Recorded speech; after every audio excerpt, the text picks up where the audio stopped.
ଏହି ଗାଁଟିର ନାମ ହେଉଛି ଶ୍ରୀରାମପୁର। ଏହି ପିଲାଟି ଦେଖିବା ପାଇଁ ଯେତିକି ଶାନ୍ତ ସେତିକି ସରଳ ମଧ୍ୟ। ତା ନାମ ନଟିଆ। ତାର ମନରେ ଥିଲା ବହୁତ ଦୁଃଖ। ଇଏ ହେଉଛନ୍ତି ନଟିଆର ସାବତ ମା ରାନୁ। ନଟିଆ ଏ ନଟିଆ କୁଆଡେ ଗଲୁ କିରେ ପୁରା ମୁହା? ଆରେ ନଟିଆ, ଆରେ ଭାରି ପୋଷା ନଟିଆ, ତ କାନରେ ନିଆଁ ଲାଗିଛି ନା କଣ? ଆଜି ନଟିଆଟାକୁ ମୁଁ ଜମା ଛାଡ଼ିବିନି। ହଁ ମା, ତମେ ମତେ ଡାକୁଥିଲ କି? ତତେ ମୁଁ କେତେ ଥର ଡାକିଲି ରେ? ତ କାନରେ ନିଆଁ ଲାଗିଥିଲା ନା କଣ? ଯାଇକି ଶୀଘ୍ର ସେ ବାସନ ଗୁଡା ଧୋଇକି ଆଣ।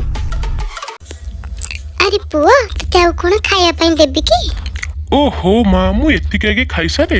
ମା ଏଇ ନିଅ, ମୁଁ ସବୁ ଯାକ ବାସନ ଧୋଇ ଆଣିଛି। ମା ମତେ ଭାରି ଭୋକ ଲାଗିଲାଣି, କଣ ଦିଟା ଖାଇବାକୁ ଦିଅନ୍ତନି? ହଇରେ, ଭାଇର ଖାଇବା ଦେଖି ତୋର ଲୋଭ ହଉଛି ନା କଣ? ଭାଇର ବାସନ ସବୁ କିଏ ଧୋଇବ? ତୁ ଯା ଘର ଦ୍ୱାର ସବୁ ଓଳାଓଳି କରି ସାରିବା ପରେ ତୁ ଖାଇବୁ। ତୁ ତାକୁ ଏମିତି କାହିଁକି ହଇରାଣ କରୁଛୁ ମା? ସିଏ ବି ତ ତୋର ଗୋଟେ ପୁଅ। ତତେ କିଏ ଅଧିକା କଥା କହିବା ପାଇଁ କହିଛନ୍ତି? ଧୀରେ ଖା। ମା ଭାଇକୁ କେତେ କଣ ଖାଇବା ପାଇଁ ଦେଇଛି, ମୋ ପାଇଁ କେବଳ ଗୋଟେ ତରକାରୀ? ଓହୋ, ମୁଁ ତୁମ ମାର ସାବୁତ ପୁଅ ନା? କଣ କହିଲୁ? ମା ତୁମେ ଭାଇକି କେତେ କଣ ଖାଇବା ପାଇଁ ଦେଲ, ମୋ ପାଇଁ କେବଳ ଗୋଟେ ତରକାରୀ ଆଉ ଭାତ? ମୁଁ ଦିନ ସାରା କାମ କରୁଛି ଆଉ ଆକି ଖାଇବି? ହଇରେ, ତତେ କଣ ମୁଁ ଛେନାପୋଡ଼ ଆଣିକି ଦେବି? ତତେ ଯେତେ ଯାହା ଦେଲେ ସବୁବେଳେ ଅଶାନ୍ତି। ମୋ ବାଡ଼ିଟା କୁଆଡ଼େ ଗଲା? ଆଜି ତତେ କଦାପି ଛାଡ଼ିବିନି। ନାଇଁ ମା, ମତେ ଛାଡି ଦିଅ, ମାରନି। ମୁଁ କେବେ ବି ଖାଇବା ପାଇଁ ମାଗିବିନି, ମତେ ଛାଡି ଦିଅ। ନାଇଁ ମା, ନାଇଁ। ମା ତମେ ମତେ ଛାଡି କୁଆଡେ ଚାଲିଗଲ? ରାନୁ ମା ମତେ ଖାଲି ବାଡଉଛନ୍ତି, ଖାଇବା ପାଇଁ ଠିକ ସେ ଦଉନାହାନ୍ତି। ତମେ ମତେ ଛାଡି କୁଆଡେ ଚାଲିଗଲ? ମା ମୋ ପାଖକୁ ଟିକେ ଆସ ମା। ଧନରେ ମୁଁ ସବୁ ଜାଣୁଛି, ହେଲେ ତୋ ପାଇଁ କିଛି କରିପାରୁନି। ଆପଣ ଏବେ ଖୁସି ତ ବାବା? ଆପଣ ପୁରା ସଂହାର କର୍ତ୍ତା, ସମସ୍ତଙ୍କ ଦୁଃଖକୁ ହରଣ କରନ୍ତି।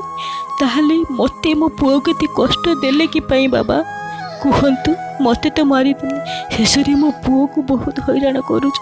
ମୁଁ ଜାଣୁଛି, ହେଲେ କିଛି କରିପାରୁନି ବାବା। ଆପଣ କ'ଣ ମୂକ ହେଇଗଲେ? ଆପଣ କିଛି ଜାଣିପାରୁନାହାନ୍ତି। ତମେ ମନ ଦୁଃଖ କରନି, ମୁଁ ତୁମକୁ ଶକ୍ତି ଦଉଛି, ତମେ ସବୁ ଦୁଃଖର ନିବାରଣ କରିବ।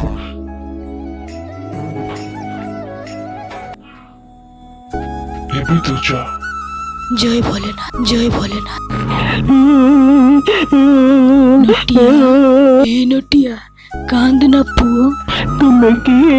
ମୋ ପାଖକୁ କାହିଁକି ଆସିଛ? ମୁଁ ତ କିଛି କରିନି। ମୁଁ ତ ମା ନଟିଆ, ମୁଁ ତ ମା। ତୁମେ ମୋ ମା? ମତେ ଛାଡି କୁଆଡେ ଯାଇଥିଲ? ତୁ ଏବେ ବ୍ୟସ୍ତ ହୋନା ନଟିଆ, ମୁଁ ଆସିଯାଇଛି। ମୁଁ ସବୁ କିଛି ଠିକ କରି ଏ ପିଲାଟିର କିଛି ବ୍ୟବସ୍ଥା କରିବା ପାଇଁ ପଡ଼ିବ। ଯେତେ ଖାଇବାକୁ ଦେଲା ବେଳକୁ ତା ପେଟ ପୁରୁନି। କଣ କରିବି ମୁଁ କିଛି ଜାଣିପାରୁନି। ଆଠାରୁ ମତେ କେବେ ମୁକ୍ତି ମିଳିବ କେଜାଣି? କଣ କରିବି କିଛି ବୁଝିପାରୁନି। ତୁମେ କିଏ? ଚିହ୍ନି ପାରୁନୁ ମତେ? ଚିହ୍ନି ପାରୁନୁ ମତେ?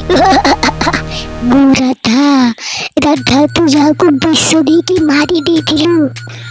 ରାଧା, ମୋର ଭୁଲ ହେଇଯାଇଛି, ମତେ ତୁ ଛାଡ଼ିଦେ। ଛାଡ଼ିଦେବି ତତେ? ତୁ ମତେ ମାରିଲୁ ଠିକ ଥିଲା, ତୁ ଶେଷରେ ମୋ ପୁଅକୁ ବି ହଇରାଣ କରୁଛୁ। ଆଜି ତତେ ଜମାରୁ ବି ଛାଡ଼ିବିନି, ବୁଝିପାରିଲୁ?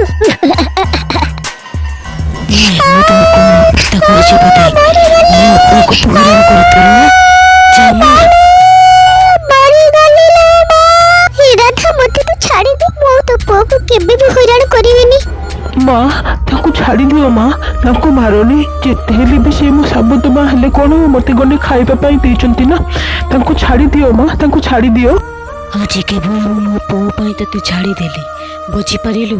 ଆଉ ଥରେ ଯଦି ଏମିତି ଦେଖେ, ତାହେଲେ ତତେ ମୁଁ ଜୀବନରୁ ମାରିଦେବି। କ'ଣ ବୁଝିଲୁ? ହଁ, ଆଜିଠାରୁ ମୋର 2ଟି ପୁଅ। ମୁଁ ବୁଝିଗଲି, ଆଜିଠାରୁ ମୋର 2ଟି ପୁଅ। ଆରେ ପୁଅ, ମୋର ତ ସମୟ ହେଇଗଲାଣି, ଏଥର ମୁଁ ଯାଉଛି ବାପା। ମା ତୁମେ ମତେ ଦେଖା କରିବା ପାଇଁ ଆସିବ ନା? ତୁ ମତେ ଯେତେବେଳେ ଖୋଜିବୁ ମୁଁ ତୋ ପାଖରେ ଥିବି ବାପା। ଆରେ ସାଙ୍ଗମାନେ, ମୋ ପରିବାର ତ ମତେ ମିଳିଗଲା। ପ୍ଲିଜ ମୋ ଚ୍ୟାନେଲକୁ ଟିକେ ସବସ୍କ୍ରାଇବ କରନ୍ତୁ।